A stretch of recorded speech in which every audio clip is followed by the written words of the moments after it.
এক ভাই প্রশ্ন করছে, তিনি নাকি ইউটিউবে এসব কথা বলে দিয়েছেন যে হিজড়া গরুতে কোরবানি হয় না। বাপরে বাপ, আমার বয়স, আমি এই কথাটা আমি এখনই শুনলাম যে গরু হিজড়া আছে। এদের কত ব্রেন এই সমস্ত আলেমদের! হ্যাঁ, এদের ব্রেন মানে মাথায় ধরে না, উপচে পড়ে ব্রেন। হিজড়া গরু, এগুলো কী কথা বলেন? হিজড়া গরু আছে, এটা শুনছেন জীবনে আপনারা কেউ? এগুলো কি কথা? শোনেন, হিজড়া বলতে একটা কথা আছে, এটা আঞ্চলিক ভাষা বা প্রচলিত ভাষা, হার্মোফ্রোডাইট ইংরেজিতে বলা হয় হিজড়া। তো এই হিজড়ার কোনো অস্তিত্ব শরিয়াতে নাই। শরিয়াতে কোনো হিজড়া নাই। শরিয়াতে নারী এবং পুরুষ, এই মানুষগুলি যদি পুরুষের আকৃতি হয় তাহলে তারা বিকলাঙ্গ পুরুষ বা অক্ষম পুরুষ। আর এই মানুষগুলি যদি নারীর আকৃতিতে হয়, তার শরীরের গঠন প্রণালী যদি নারীর মতো হয়, যেটা অক্ষম নারী বা বিকলাঙ্গ নারী। কিন্তু এটা হিজড়া বলতে মধ্যম কোনো জাতি নেই। মধ্যম কোনো জাতি হলে তাহলে শরিয়াতে তার জন্য মধ্যম ব্যবস্থাও থাকতো, যে হিজড়ারা এইভাবে নামাজ পড়বে, তাদের পর্দা থাকবে না, অমুক সমুক, এটা বলা হতো। কাজে মানুষ শুধু দুই ভাগ বিভক্ত, নারী এবং পুরুষ। হিজড়া বলতে কোনো জাতি, এটা শরিয়াতের দৃষ্টিতে নাই। কাজে এখন শরিয়াতে মানুষের মধ্যে হিজড়া নাই, এখন গরুর হিজড়া বের করছেন আপনারা। ওরে বাপরে বাপ! কাজে এগুলো আপনারা সমাজকে বিভ্রান্ত করিয়েন না, জেনে শুনে কথা বলার চেষ্টা করেন। আল্লাহ কোরআন নিষেধ করেছে, ওয়ালা তাকফু মা লাইসা লাকা বিইলম ইন্নাস সামা ওয়াল বাসারা ওয়াল ফুআদা কুল্লু উলাইকা কানা আনহু মাসউলা। আল্লাহ বলছেন যে তোমরা যে বিষয়ে তোমার জ্ঞান নাই, সে বিষয়ে তুমি হস্তক্ষেপ করো না, সে বিষয়ে তুমি বলতে যেও না।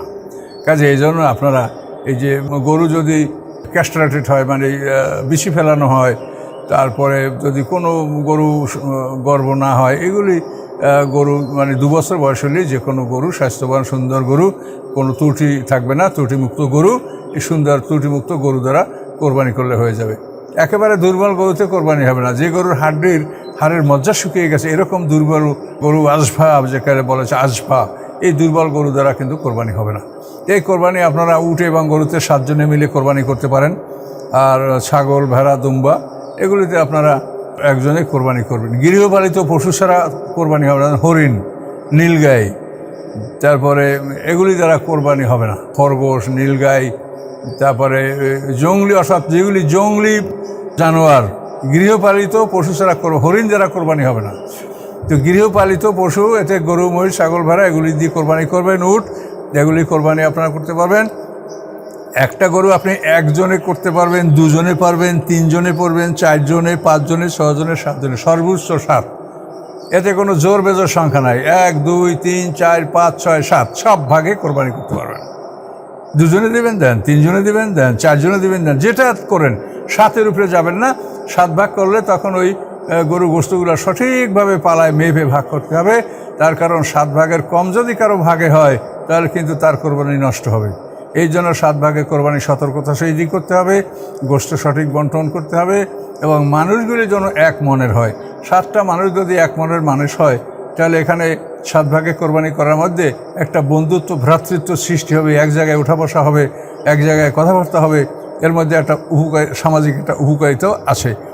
তো এভাবে আপনি 7 ভাগে কোরবানি করলে, কোরবানি যদি কবুল হয়, তো প্রত্যেকে একটা গোটা গরুর সব পাবেন। আপনাকে সব 7 ভাগের 1 ভাগ দেওয়া হবে না, পুরো গরুর সব, পুরো উটের সব পাবেন। তো এইভাবে আপনারা কোরবানি করতে পারবেন। আর কোরবানির এই দিনগুলিতে অন্য কিছু না করা উত্তম। তারপরও যারা কোরবানি করেছেন, তারা যদি আকিকা করতে চান, তো তারা কোরবানির যে কোনো পশুর সাথে আকিকায় অংশগ্রহণ করতে পারবেন। কিন্তু কোরবানি না করে যদি খালি কেউ আকিকায় অংশগ্রহণ করতে চায়, তাই কোরবানির পশুর মধ্যে তাকে আকিকা করতে দেওয়ার সুযোগ শরীয়তে নাই। সে কোরবানিও করেছে, কোরবানির পরে সে একটা ভাগ আকিকারও করতে চাচ্ছে, এটা হলে হতে পারে। তো এই জন্য এসব মসলা মশাইল খুবই হালকা, সহজ। কিন্তু এক ধরনের মানুষ আছে যারা খুঁজা হাদিস বাইর করে আর মশলা দেয়, হাদিস বাইর করে আর মশলা দেয়। এখন কথা হচ্ছে কি, হাদিস যদি রাসূলের কথা হয়, এটা মানা ফরজ। এটাকে অমান্য করলে সে তো মুসলমানের মধ্যে থাকবে না। হাদিস এত গুরুত্বপূর্ণ, কিন্তু এখন হাদিসের মধ্যে ভেজালের সংখ্যা এতই ঢুকেছে, যার জন্য হাদিস ব্যাপারে এটা নির্ণয় করাটাই একটা অসাধ্য ব্যাপার হয়ে পড়েছে। এই জন্য এই হাদিস পাইয়েই আপনারা কেউ কথা বলবেন, এটা বিশৃঙ্খলার সৃষ্টি হবে। সুপ্রতিষ্ঠিত শরিয়ত, যেটা আজ থেকে 1000 বছর আগের থেকে প্রতিষ্ঠিত শরিয়ত, কাজে এটা যেভাবে যে বিষয়গুলি চূড়ান্ত হয়ে আসছে, এবং চূড়ান্ত হয় নাই, তাহলে আল্লাহ কী করে বললেন আলিয়াউমা আকমালতু লাকুম দীনাকুম? আপনি যদি বলেন যে শরিয়াতের বিষয়টা চূড়ান্ত হয় নাই, এখন আপনি হাদিস বাইর করছেন, তাহলে আপনি বলেন তাহলে আল্লাহ কী করে বললেন যে আলিয়াউমা আকমালতু লাকুম দীনাকুম, আজকে তোমাদের দিনকে আমি পূর্ণতা দান করলাম? তা দিন পূর্ণতা লাভ করছে কি অসম্পূর্ণ দিন পূর্ণতা লাভ করছে বলতে পারবেন?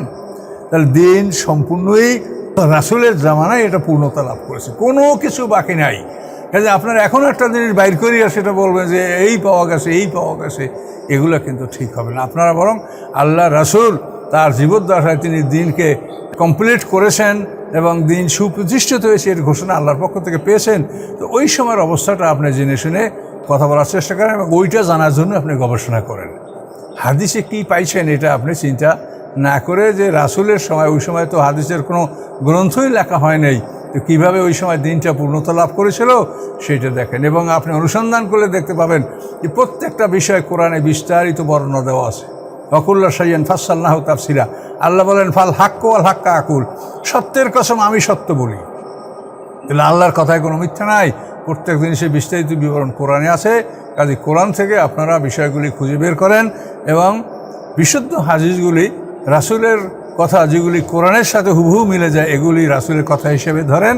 আর যে কথাগুলি রাসূলের কথা বলে প্রচলিত অথচ কোরআনের সাথে মিলে না, এমন কথা নিয়ে ওই কথাকে বাস্তবায়িত করার জন্য বিভিন্ন দলিল প্রমাণ উপস্থাপন করা, এর মানে হলো শয়তানের বুদ্ধি এবং সময় নষ্ট করা।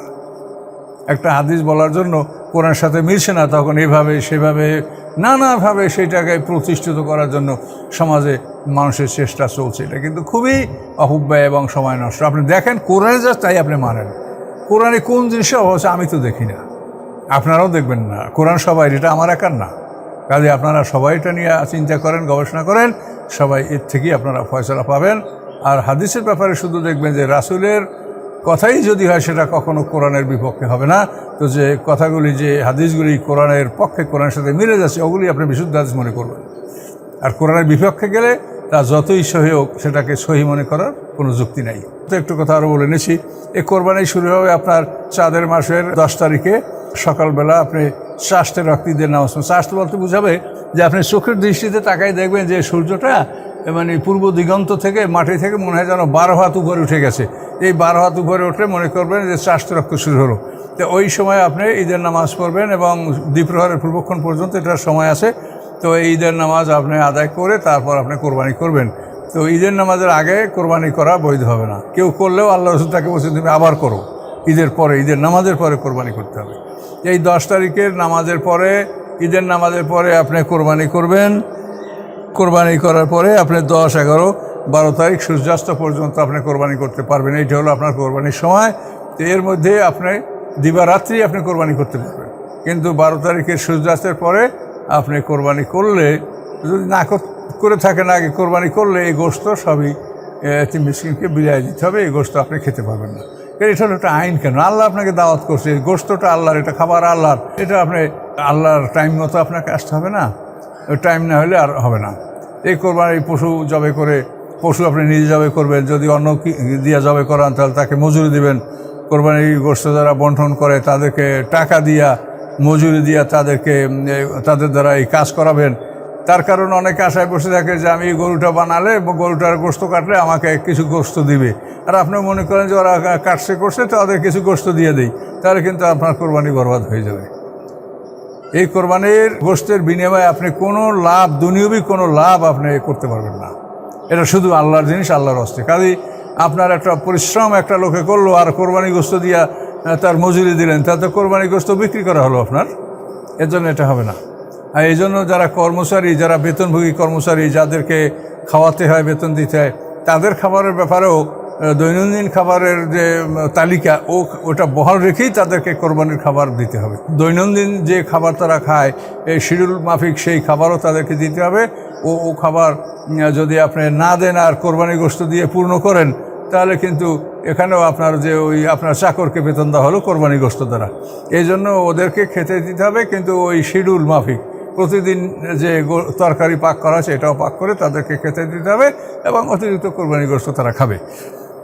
তো এইভাবে কোরবানির গোশত আপনি যে চায় সবাইকে দিতে পারবেন, ধরি গরিব সবাইকে দিতে পারবেন। কিন্তু এই দেশে একটা প্রথা দেখা যায় যে ওই ধনী গরিব সবাই এক ভাগ কোরবানি মসজিদের আওতায় জমা করে, আবারও ওরা আবার তাদেরকে বাড়ি পাঠায় দেয় ভাগ ভাগ করে। এ সিস্টেম কিন্তু শরীয়তে নেই। শরীয়ত হলো আপনি কোরবানি দেওয়ার পরে আপনার পাড়া প্রতিবেশীদের যারা অভাবগ্রস্ত বা কোরবানি দিতে পারে নাই তাদেরকে আপনার দায়িত্বে আপনি দান করবেন।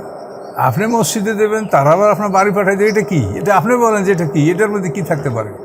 কাজে কোরবানির গোশত আল্লাহ বন্টন করতে বলেছে, খেতে বলছে, তো আপনি বন্টন করেন। এটা 3-1 বন্টন করলে ভালো হয়। আর যদি আপনার লোকজন বেশি থাকে 3-1 বন্টন না করতে কম করেন। আর যদি লোকজন আরও কম থাকে তো 3-1 বেশি বন্টন করেন। এটা আপনার কোরবানি, আপনি যাকে যাকে ইচ্ছে তাকে তাকে দান করবেন। মসজিদে রাখি আসবেন, আবার তারা আপনাকে ফেরত দেবে বা তারা কাউকে দেবে কি না দেবে, এটা তো নিয়ম না। এটা আপনার আত্মীয় স্বজন, আপনার পাড়া প্রতিবেশী, আপনার নিকটতম যারা, তাদেরকে আপনি এটা দান করবেন। কাজে এইভাবে কোরবানি গোশত আপনারা নিজেরা খাবেন, বন্টন করবেন, সবাইকে দিবেন, নিজেরাও খাবেন, ধনী দরিদ্র সবাই খাবে। এটা আল্লাহর দাওয়াত। কাজে এভাবেই আমরা করলে এটার মধ্যে আমাদের খুব বেশি কিছু নাই। তো একটা বিষয় আছে, কোরবানি যদি কেউ মান্যত করে, মনে করেন কারো একটা ছেলে অসুস্থ হয়ে পড়েছে, এখন সে মান্যত করো যে আল্লাহ আমার এই ছেলের জীবনটা যদি ফিরিয়ে দেন তাহলে আমি একটা কোরবানি করবো, ওর জীবনের বিনিময়ে একটা জীবন দেবো। এই কোরবানির গোশত খাওয়া যাবে না, এটা মান্যতের করবেন, এটা সব ফকির মিসকিনকে বিলিয়ে দিতে হবে। আর কোনো মৃত ব্যক্তি যদি কোরবানির জন্য ওসিয়াত করে যায়, এটা মুখে করলে হবে না। ওসিয়াত করে যদি সে কোরবানির জন্য তার সম্পদ নির্ধারিত করে রেখে যায় যে আমার এই 1 বিঘা জমি আমার মরার পরে কোরবানির জন্য এটা আমি অক্ষ করে গেলাম, এই জমির আয় দ্বারা তোমরা করবে, এটা কিন্তু পালন করা অজীব হবে। তাছাড়া যদি মুখে বলে কোরবানি করিও, তো এটার জন্য অজীব হবে না। এটা আপনি করলে করবেন, না করলে না করবেন। কাজে এইভাবে কোরবানির বিষয়টা আপনারা গুরুত্ব সহ আদায় করবেন, এটা তো অজীব। তো এই জন্য আশা করি আরও অনেক বিষয় আছে যেগুলো আমাদের অন্যান্য আলোচনা থেকে জেনে নেবেন। আজ পর্যন্ত এখানে সমাপ্ত করলাম। আসসালামু আলাইকুম রহমতুল্লাহ।